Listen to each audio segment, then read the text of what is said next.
Comfort in the knowing that whether if you've come to stay a while or just passing through, this door is open to you.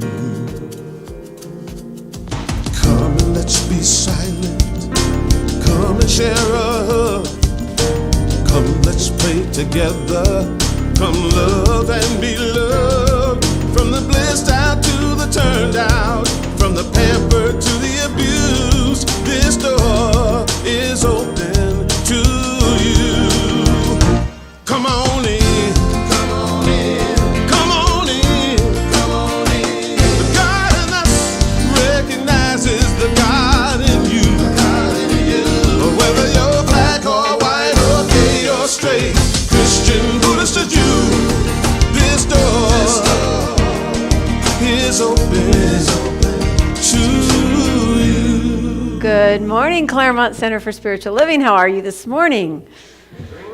It's a good day out there, isn't it? It's just gorgeous, not quite so hot, hopefully not quite so windy.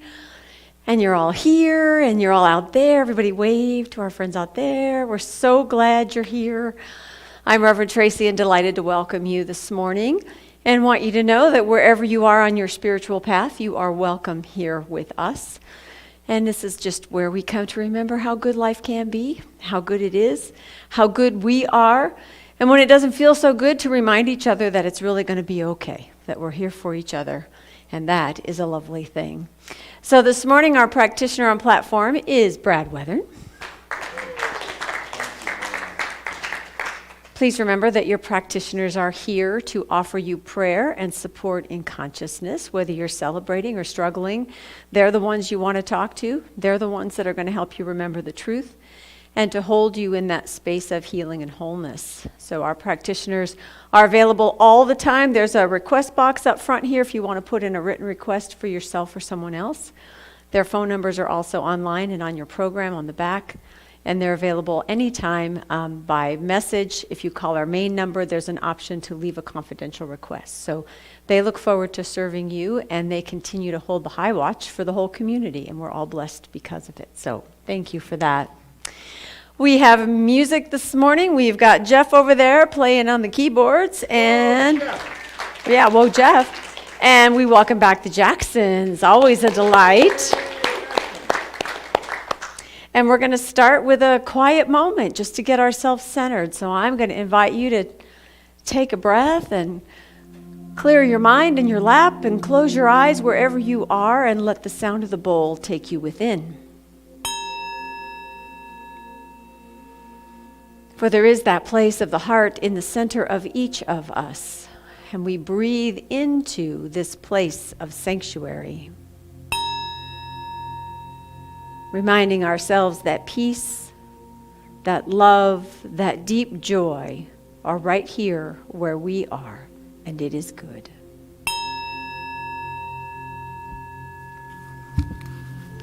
Let's come together now in a moment of peace and in a moment of awareness of who we are, where we are, and exactly what we are doing.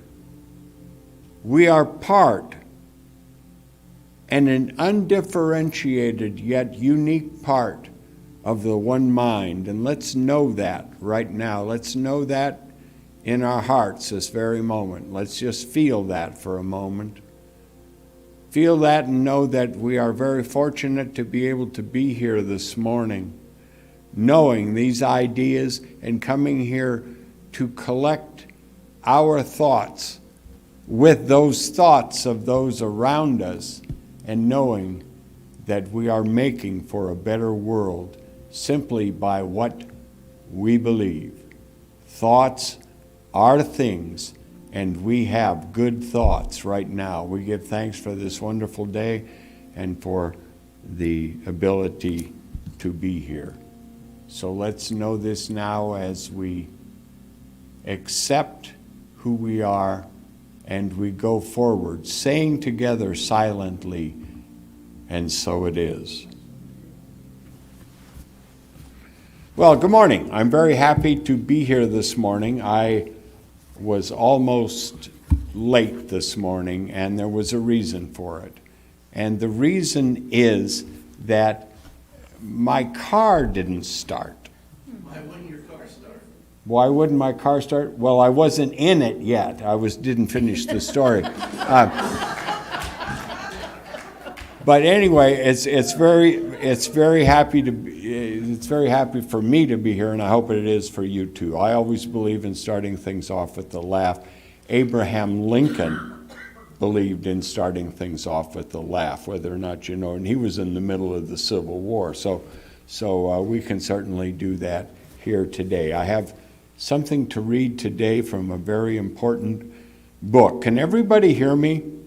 Okay, good. It's a very important book. This was a book that belonged to Reverend Dr. Pat Perkins, and when she passed away here recently, there were a whole bunch of books, and I managed to get this one. It's a very important book to me because it's Ernest Holmes' seminar lectures that he gave in Northern California. You see, before he went to Asilomar, he used to meet up in the High Sierras for about 5 years. And during that time, there was a woman who was there every time and collected these lectures and put them, only parts of them, what she considered to be the most important parts, and she wrote a book called Seminar Lectures. Now, who is this woman? This woman is Georgia Maxwell. You may not know the name, but maybe you have heard of Hoagy Carmichael. Have you heard of him? She is his sister, and she is the one, Georgia Carmichael Maxwell, that he wrote the song Georgia for. And I was in the Beverly Hills Church, and this was in 1981 or 2, I believe, when he passed away. She was a member of our church there, and the day after he passed away, our singer got up and he sang Georgia. And Georgia Maxwell stood up and turned around to the audience, and she had tears in her eyes that she had heard that song sung in our church. And to say there was not a dry eye in the house, it was absolutely true. So I have this book. I'm going to read a very short passage from it, but I want to tell you one other thing. When I opened this book, I was totally amazed. It says, "To Richard Simmons, sincerely yours, Ernest Holmes." This book is signed by Ernest Holmes, and if anybody wants to see this book, I will be happy to show it to you. And now a brief reading from this book, and it was one that Reverend Pat had earmarked. And it goes like this. Every practitioner and leader in our field should be successful. Everyone should be successful. The old morbid concept of suffering for righteousness' sake comes up too often in our work. You will hear someone say, "This is being given to me to see how much I can take."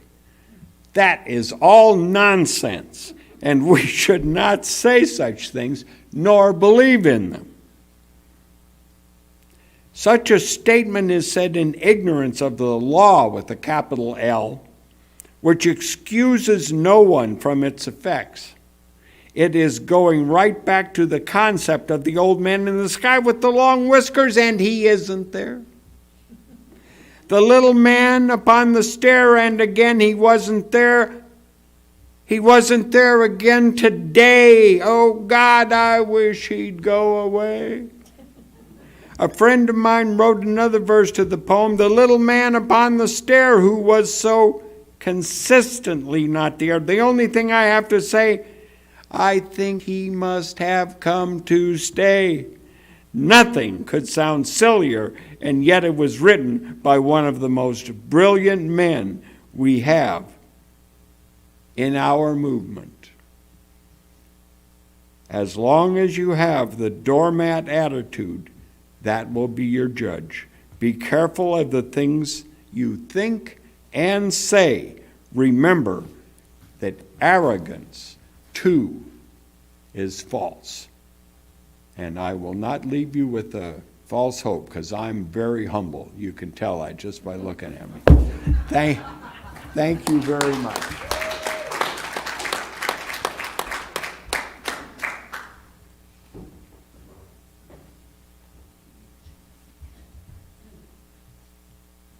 Well, good morning, everyone. It's wonderful, wonderful always to be here.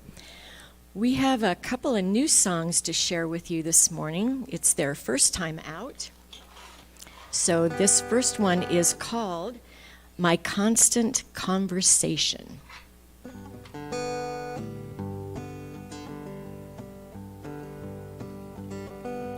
There are times I've heard a constant conversation in my head. Times that I have struggled with the things my mind has said. If I give myself to thoughts of love, gratitude and peace, the joy that lives within me changes everything. Our spirit's whole, and we are beautiful. We are energy. We are light so bold, and we share our joy, and we practice our peace, and we open our heart, and God's love's the key. Sometimes I wander back and forth, directions hard to find. But if I take a moment, my center will align. My faith and strength, they now connect. Laughter fills my heart. And there it is, I find myself together, not apart. Our spirit's whole, and we are beautiful. We are energy. We are light so bold, and we share our joy, and we practice our peace, and we open our heart, and God's love's the key.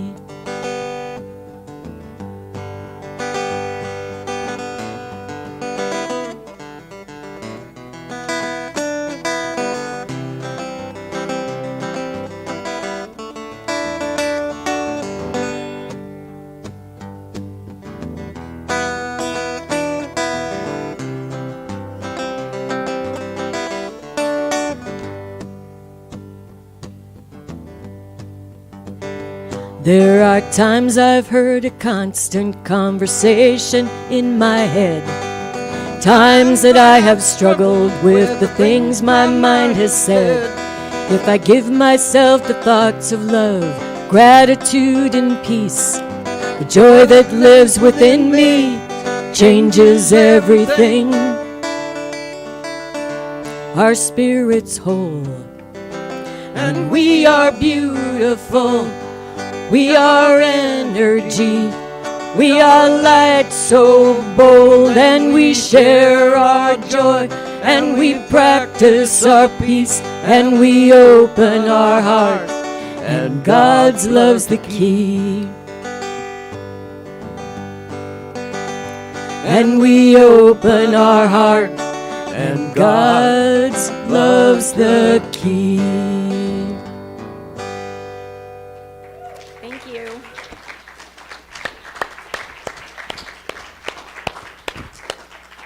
We are so blessed to have you here. Thank you.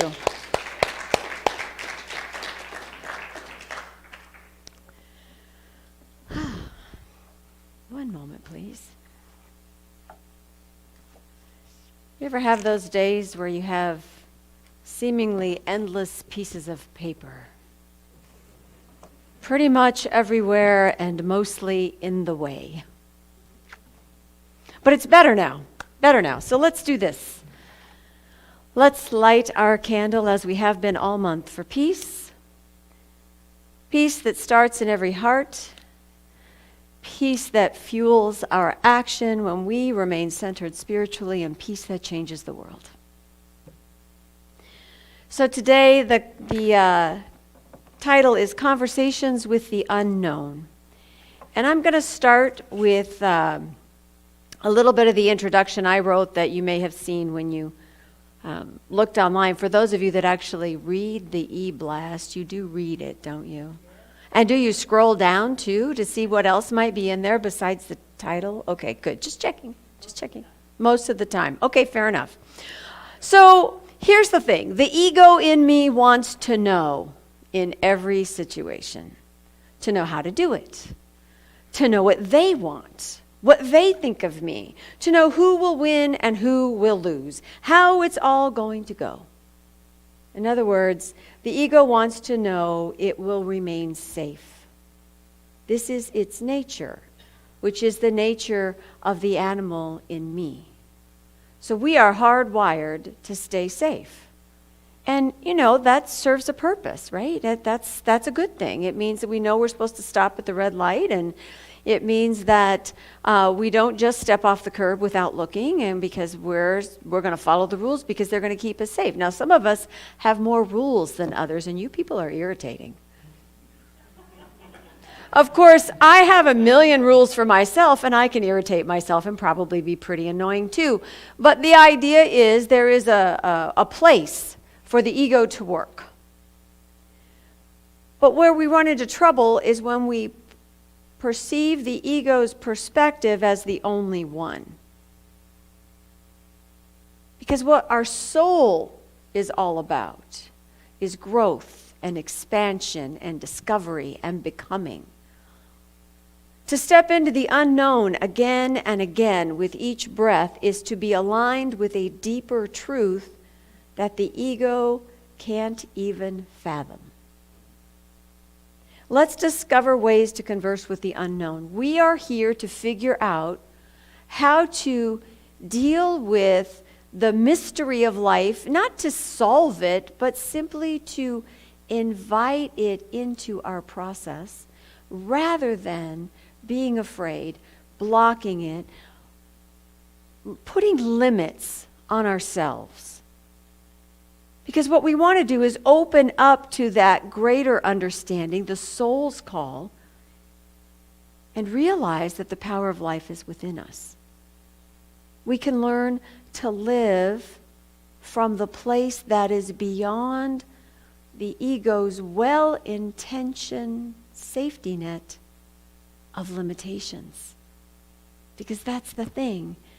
The rules and the guidelines and the habits and the things we hear in our heads, it's meant to be a safety net, but oftentimes, if left unquestioned, it's simply a limit to who we think we are and what we think we can do.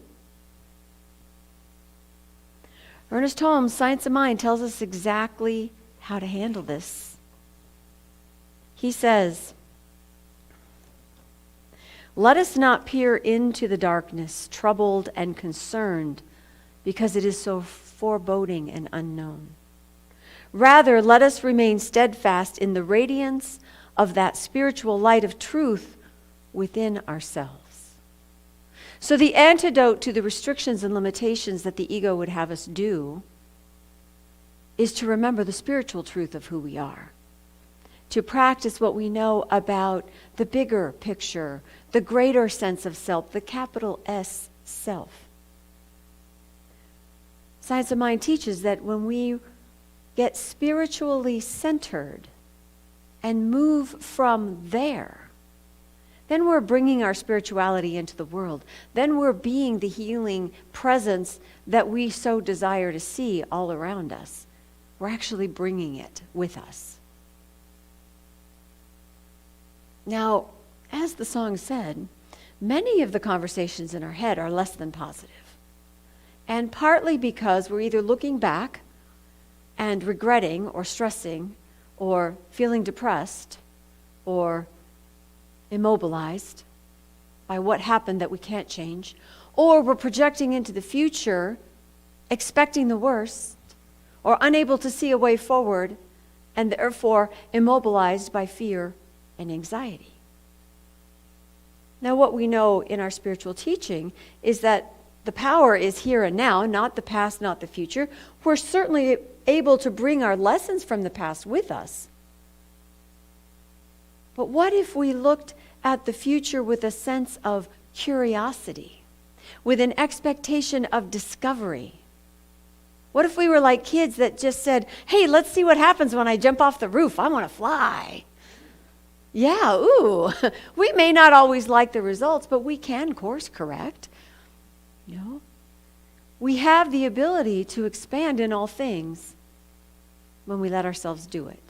When we are willing to step out, asking a question or listening deeply instead of always telling everybody else how the world is. I, of course, am the exception to that rule because you pay me to tell you that, right? Yes, okay. Just making sure. Joseph Campbell had a great phrase in this quote. He says, "The cave you fear to enter holds the treasure you seek. Fear of the unknown is our greatest fear, and many of us would rather enter a tiger's lair before we would enter a dark cave. While caution is a useful instinct, we lose many opportunities and much of the adventure of life if we fail to support the curious explorer within us." And it was that phrase, support the curious explorer within us. So you don't really have to jump off a roof in order to be considered someone who's interested in growing in their lives. But do you support your own curiosity? Do you pursue those areas of life which really interest you? Do you take the time? Do you spend time? Do you get quiet to see what might be next for you?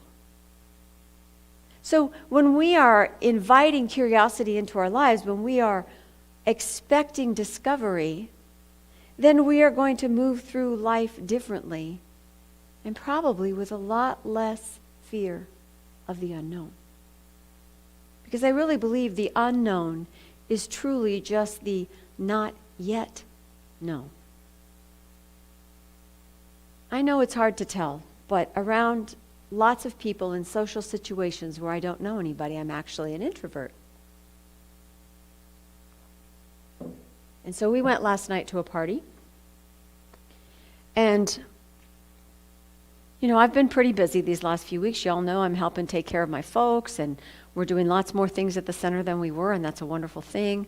And this was an evening out with friends, except we really only knew the hosts. And so here's, 40 people in a backyard. It's not like you can hide behind the lilac bush or something, you're kind of there.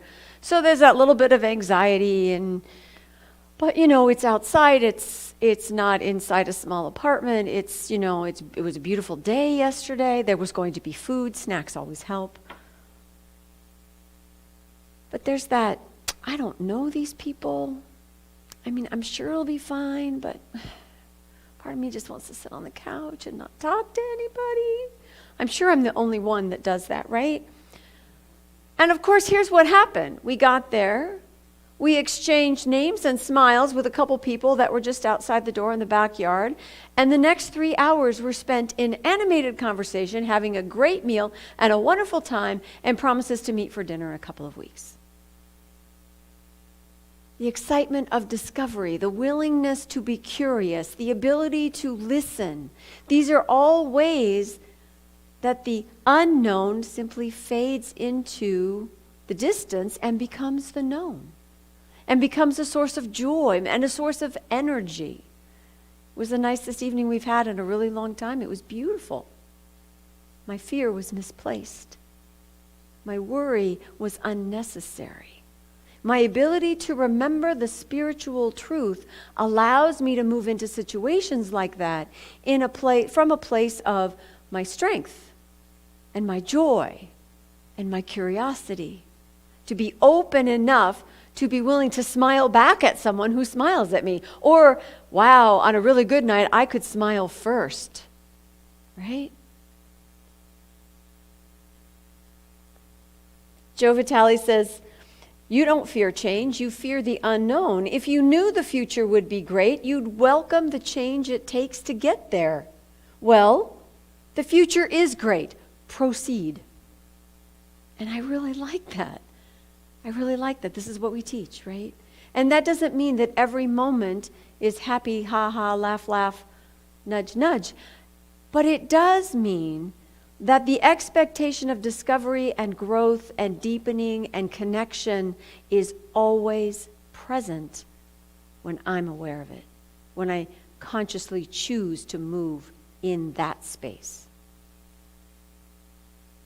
I want to go back to the intro for a minute. That first sentence of the second part where it says, to step into the unknown again and again with each breath is to be aligned with a deeper truth. With each breath. You see, it's when we breathe that we become present. When we become aware of our breath, we become present in the here and now. Obviously, we're always breathing. But when you pay attention to the fact that you're breathing, like right now, take a breath. Let it out. So as I exhaled, I felt my own shoulders go down. And if I were to do that 2, 3, 4 times, my entire physical demeanor would shift and relax and open up. The breath is the gateway to our awareness of the here and now, because you're only breathing right now. And right now, we're good. Right now, there's no fear. Right now, there's no regret. Right now, there is the breath and this room and this moment of being here. And the breath is the gateway to the body, and the body takes us to the here and now. So it's in our breathing that we realign with our spiritual center.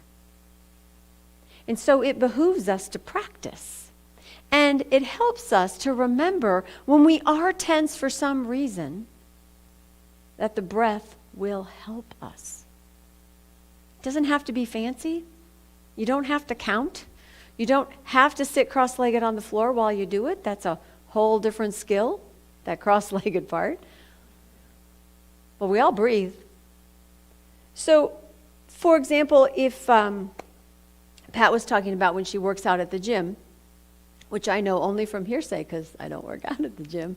But if you are really tired, or you're losing steam, or you're on set number 3, which means you're dripping and tired, and you're supposed to lift one more time, or you're supposed to push one more time, or you're supposed to raise something over your head one more time, and your body's like, don't have it anymore. You're done. You're tired.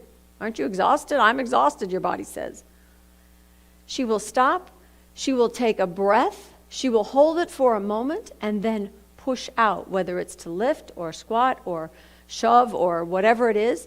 And she always has the power, always, after that breath. We do the same thing when we're mentally stirred up, right? If you're one of those people that gets up front here, looks at the crowd and goes, I don't know what I was going to say.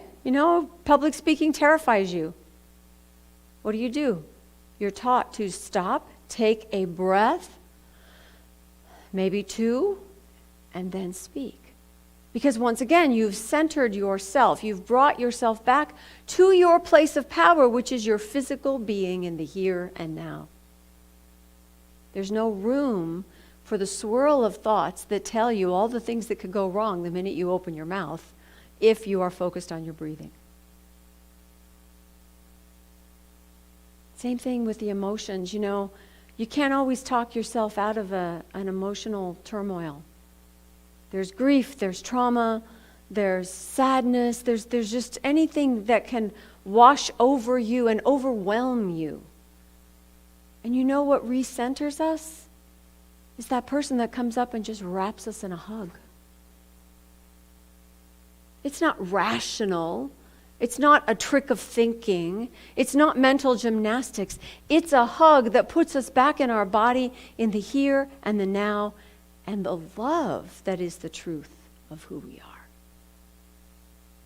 So that abyss that appears before us sometimes, emotionally unknown territory of great loss or crisis or exhaustion, beyond the ego's safety net of how we think and how we navigate, is this foundation of love and spiritual truth and peace and deep knowing that we can tap into no matter what.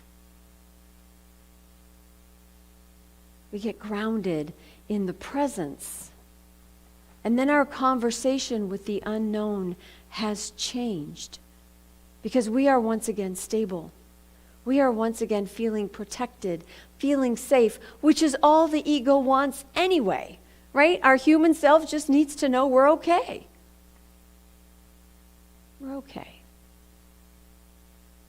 So feeling that trepidation before something new, before a change that maybe you didn't ask for, before anything that appears to be unknown or scary or not familiar, it's a call for us to get centered. It's a call for us to be curious. It's a call to self-care. So one of the things that's been happening over the last several months, I love my car, but boy, I've been in it a lot lately. I do go back and forth between my parents' house and my house, and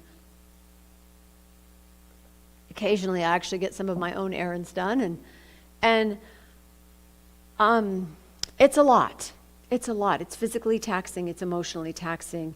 And I wouldn't want to do anything else. This is what I'm here to do right now. But I'll tell you what, I had a day off on Tuesday. I didn't have to be anywhere.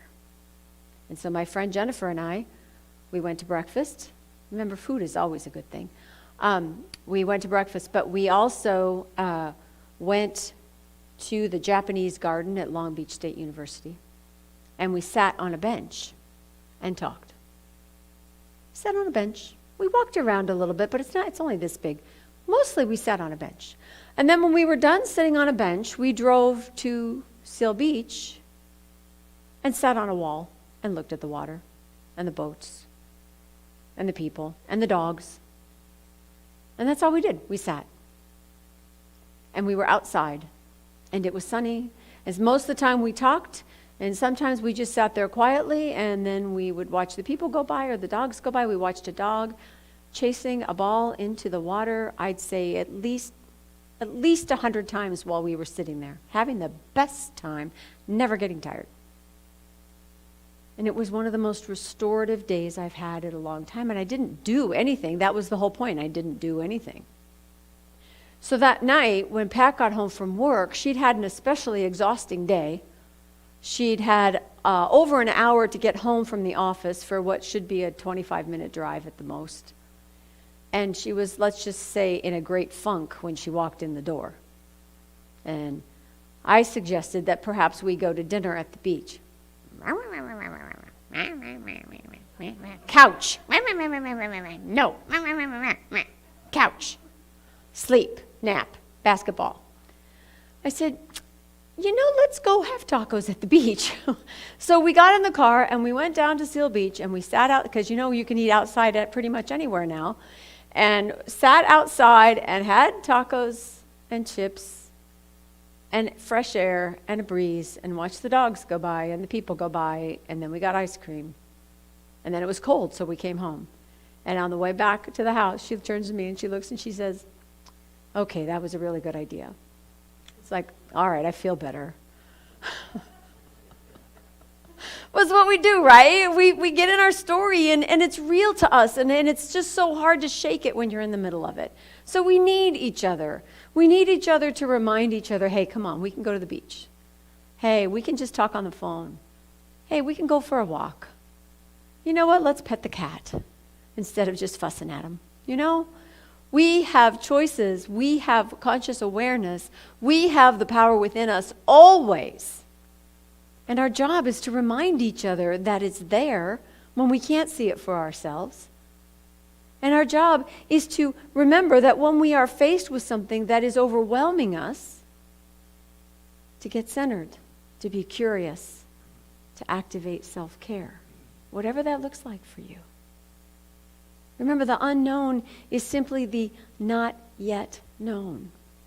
We'll get there. We'll discover it, right?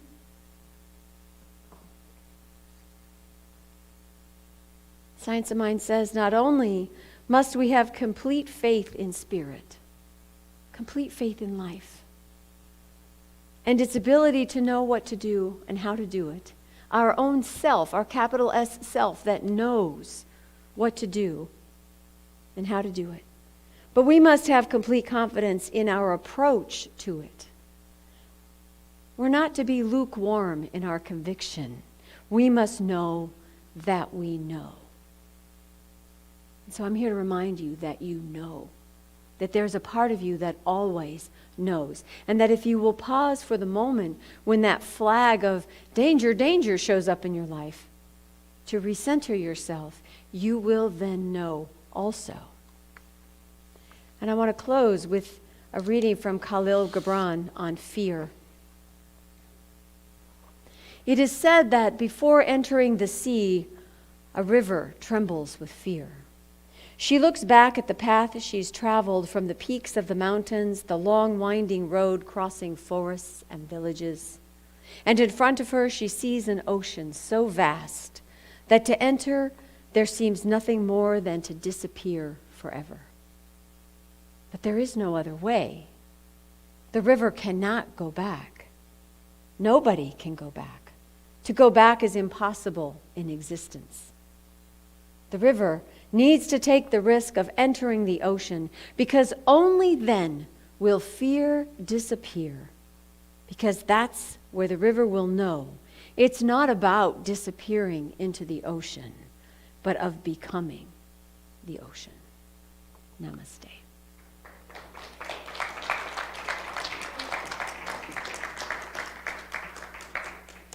And let's take a moment, go within.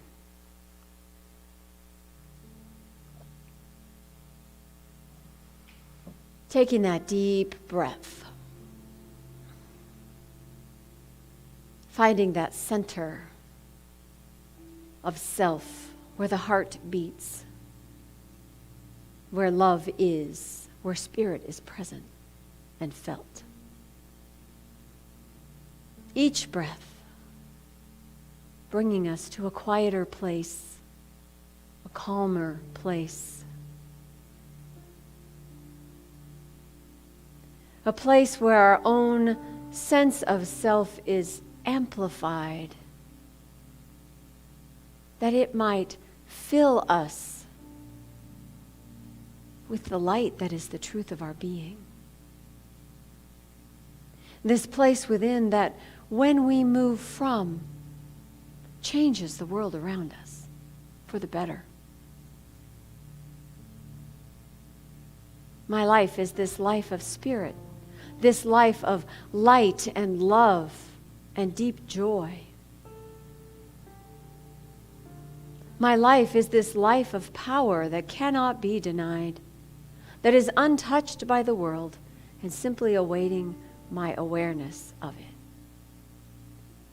And as this is true for me, it is true for everyone here, everyone within the sound of my voice, everyone everywhere.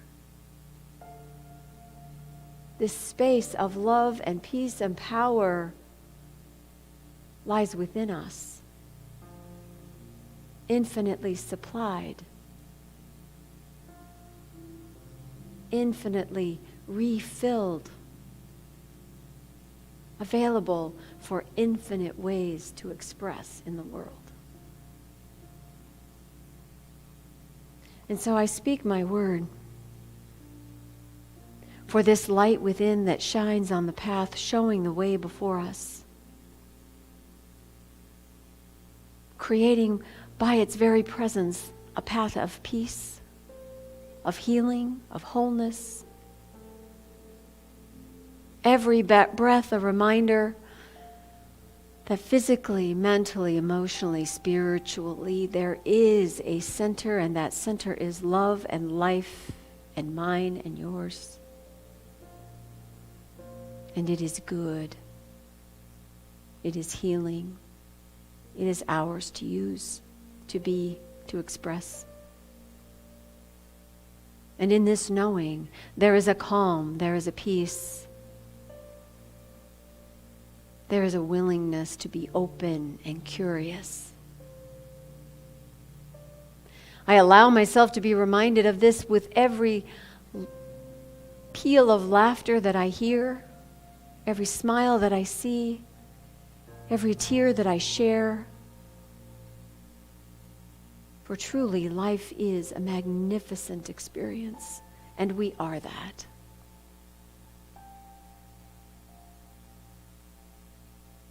So I simply bless this time, this world, my place in it, our place in it.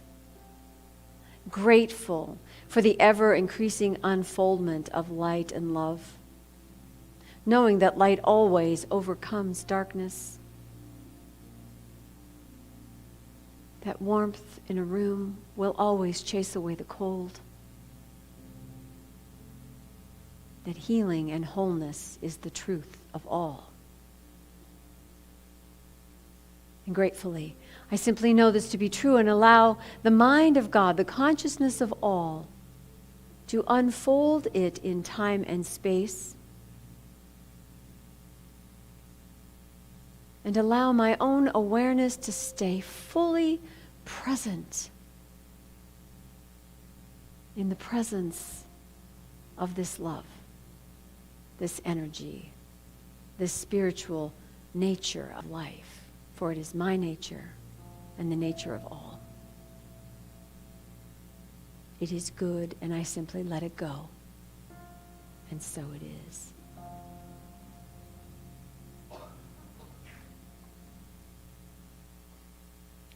I'd like to invite you to join me in saying our affirmation, which you'll find in your bulletin. I'll say a sentence and ask you to repeat it after me, and that way our friends online can join in with us. I stand in the light of truth. I move in trust. I speak from love. And all is well. And so it is. All right. So just a reminder that your contributions are the heart and soul and finances of this community, and we do well because we do it together. So those of you in the room, there are baskets on your way out of the room. Those of you online, you can send in something, or you can donate online, or you can simply know with us in consciousness that we are a prosperous community, for that is, in fact, the truth. If you will, join me in our prosperity affirmation. Divine love, through me, blesses and multiplies all that I am, all that I give, and all that I receive. I am prosperous now. And we welcome back the Jacksons.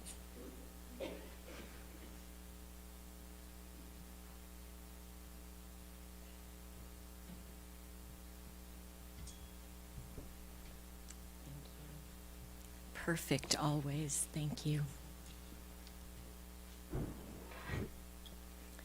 Did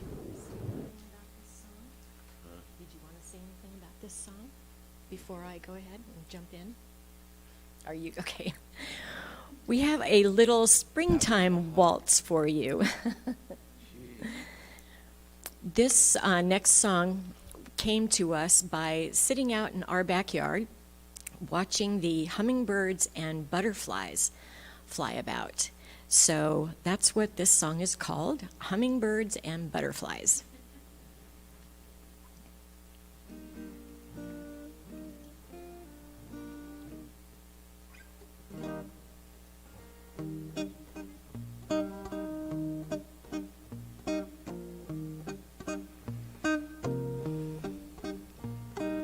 Hummingbirds and butterflies, wispy clouds on clear blue skies, sunshine replaces the rain. Spirit knows that it is time for seeds to grow and multiply, the miracles that nature will bring. And I believe when we water and plant, we see just what will be. When fall comes around and its beauty abounds, God's love is just what we'll see. The change from the winter to that of the spring, and all that the seasons will be. The leaves coming back to our beautiful trees, and feel that warm evening breeze, and love will bloom around the world. Yes, there's no doubt it's a sign that life is truly a gift, my friend, the moment that spring has arrived.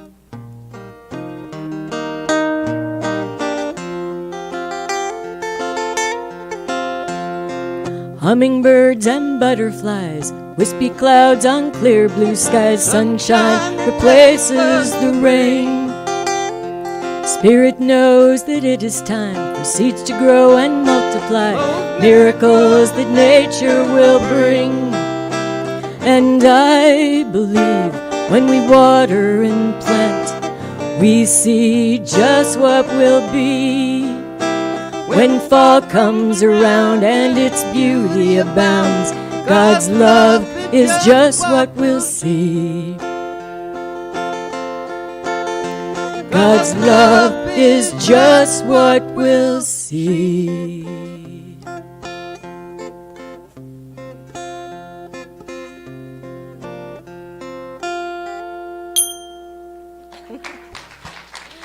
Thank you. And next week, they'll sing about kittens and unicorns. Thank you. That was just delightful, as always. Once again, for the Jacksons, thank you so much. All right, invitations. I want to start by acknowledging the beautiful flowers up front. They are in honor of Patrick from your beautiful wife in remembering your anniversary. Aww. You too can donate Sunday flowers and take them home with you after the service. There's a sign-up sheet out front for each week. We'll announce your dedication if you have one, or you can just pop them up here because they're pretty. We love having the flowers. So thank you for having an anniversary so that we might celebrate with you. That's lovely. Okay, we've got a couple things going on. We have a food drive that we are in the midst of for the Foothill Family Shelter. They're restocking their pantry with non-perishable food items. We have a collection box out here in the foyer, and we'll be collecting until the, where is it? 11th. Thank you. We have to. They end on the 15th. So if we've got a couple weeks, next time you're at the grocery store, pick up a couple extra boxes of something, or cans of something, or your favorite something, and bring it to donate, and we'll stock them up. Because, there's something about being part of a greater community. We're a community here. We know each other. We see each other. We support each other. But isn't it good to know that we can also put all that love and energy together and make a difference for the greater community? So that's what we're doing. So do add Foothill Family Shelter to your shopping list in the next couple of weeks. We also have a new class starting this coming Thursday. Meditation is more than you think. It's a great class whether you're a beginner or a seasoned meditator, because we're going to try all different kinds of meditation, a different one each week. The books are little and thin and easy to read and easy to practice, so I don't want to scare anybody away. We're not just going to sit for 2.5 hours quietly saying Om. I mean, that's a beautiful thing, but if you're new, that's kind of intimidating. So just know that we'll have a lot of fun with it, and you have a choice. You can join us online in the mornings, or you can come in person to the chapel in the evenings, and we'll have a great time. There's a sign-up sheet out front and a little flyer that gives you all of the information. I do have some of the books here now. If you would like a book, if you would like to buy the books from here, please let me know after service so I know if I need to order any extras, okay? Some of you may have grabbed them already, but just let me know. We'll get those to you this week. And I think that's it. Oh, Mickey. Oh, right. Candy. Oh, see, Mickey knew too. Come on up, Shelley, and tell us all about candy. Who likes candy? Come on up.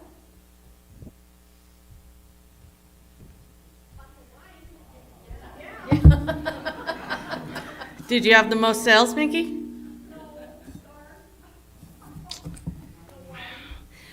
Next time, I would like a volunteer to pick it up.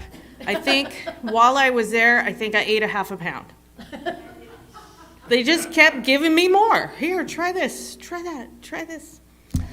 Anyway, we sold quite a bit of candy. We ended up making just under $600 for the center. So great job. And as I promised, there would be a winner who would get a bookstore gift certificate and a bottle of wine. Mickey? No? Okay. Next time. I'm going to send you out, walking all around your community, sell, sell, sell. Absolutely.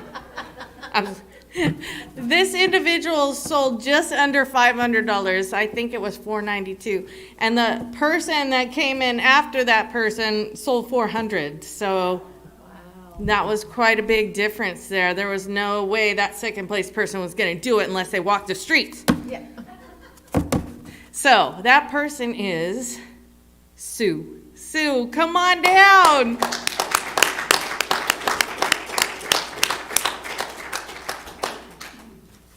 Sue, you are lovely. You get a lovely prize. You get a gift certificate to the bookstore. Oh, yeah. Yes. And then you get a bottle of red wine. All right. Thank you so much for everything that you did. Thank you. That was fun. I had a great time doing it. You did? Yeah. She did amazing sales. I will say her box is in the back, as all of your candy is, so you can see me afterwards for your candy. You might need Patrick to help you put it in the car. I think so. I think so. Thank you again, everybody. Looking forward to the next one. Next time, somebody's going to pick it up, not me. I don't think I've ever ordered enough See's candy to not be able to pick up the box. My box is usually this big, this thick. Congratulations, everybody, and thank you all for your efforts, and I'm sure the proceeds will be enjoyed by all. And keep in mind that that profit that we make, the fundraiser in the fundraiser part, that's like just little pieces of each sales. That's a lot of candy. That's not $600 worth of See's candy at $20 a pop. That's the profit for our nonprofit that comes to us from the sales. So to get to those large numbers means we sold a whole lot of chocolate. So congratulations and thank you, and yay, Sue. And thank you, Shelley, for putting it all together for us and being the driving force to make all that happen. Okay, now I think we're up to date. Up to date, everybody? All right, I say we stand up and we sing to each other with a little Eddie Watkins Jr. Take a look at the person next to you and say, God loves you and I love you too. Now feel the love in the sanctuary. Lift your voice and repeat after me.